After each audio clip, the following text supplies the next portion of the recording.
Movie section this week is not bad, actually. We have casting announcements for the American version of The Boy and the Heron. We have a really cool announcement around Wheel of Time franchise, as well as a new Guy Ritchie movie, which is going to be definitely making some heads turn.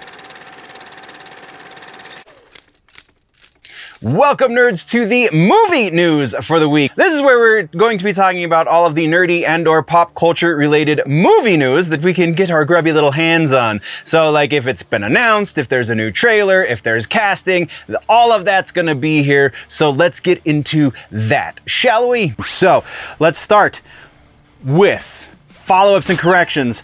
We have Spider-Man Across the Spider-Verse is going to be on Netflix as of Halloween Day. October 31st, you will be able to watch Spider-Man Across the Spider-Verse on video on demand if you have a Netflix account.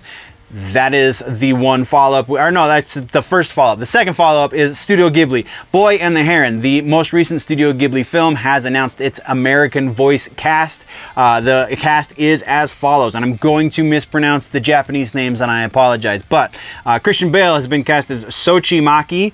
Dave Bautista has been cast as the Parakeet King. Gemma as NATSUKO, Willem Dafoe as Noble Pelican, Karen Fukuhara as Lady HIMI, Mark Hamill as Granduncle, Robert Pattinson as Grey Heron, Florence Pugh as KIRIKO, Luce Padovan as MAHITO MAKI, and Mamoudou, Athie, Tony Revolori, and Dan Stevena as the Parakeets. So yes, hey, as we can expect with Studio Ghibli's Americanized versions anymore, huge, big stars in their cast for sure.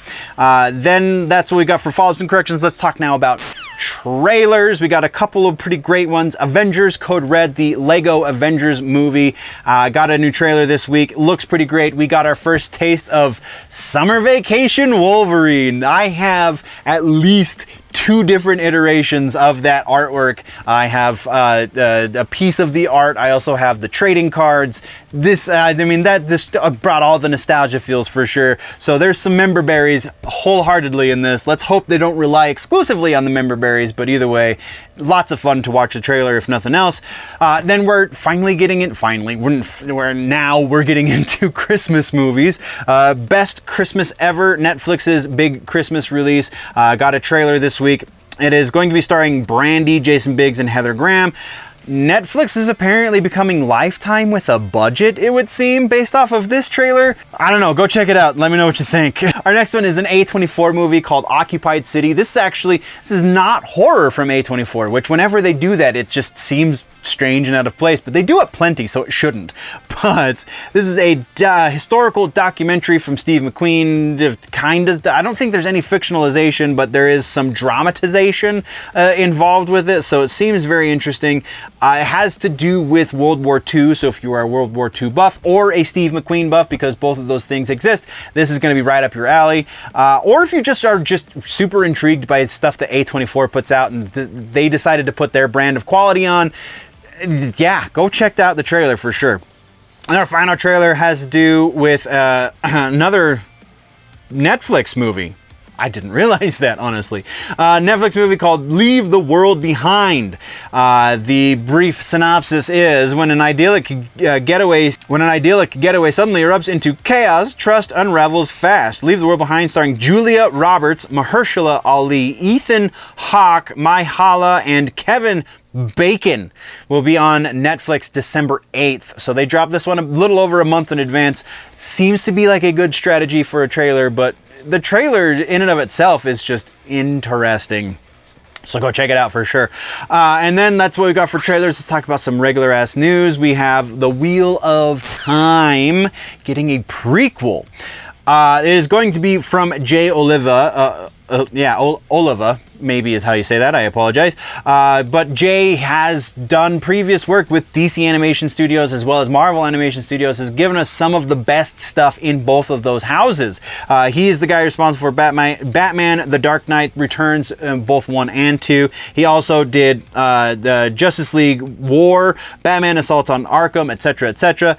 This is the guy who, if you're going to do an animated movie, you kind of want him in charge, because that's some of the best, like I said, some of the best stuff that DC has done as far as their animated movies go recently. And I didn't put it in the list, but he's done some quality stuff with Marvel animation as well. So, very interesting because it's a Wheel of Time movie that he's working on, but it's going to be a prequel to the book series. So it's going to be before the book series, before the Amazon series. All of this stuff is happening after this movie that he's making.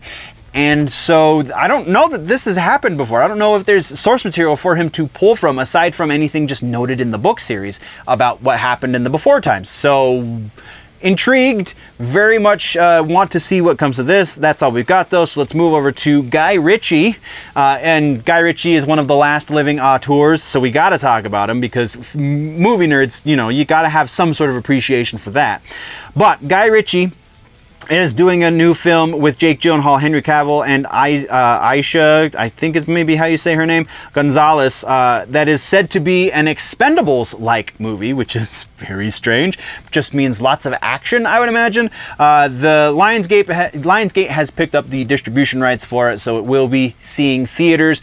And just very intrigued by the idea of Guy Ritchie casting Jake Gyllenhaal and Henry Cavill. Eiza Gonzalez is what it is, but Gyllenhaal and Cavill in an Expendables-like movie. Color me interested, for sure.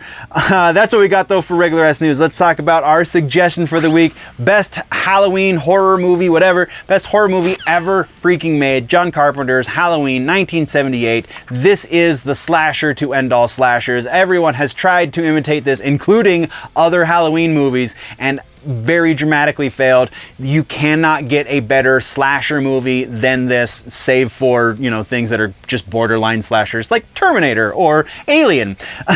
But yeah, 1978's Halloween, John Carpenter classic for a freaking reason. This is probably going to be my suggestion every year at Halloween because this is something that you should watch every year on Halloween. This movie is the movie.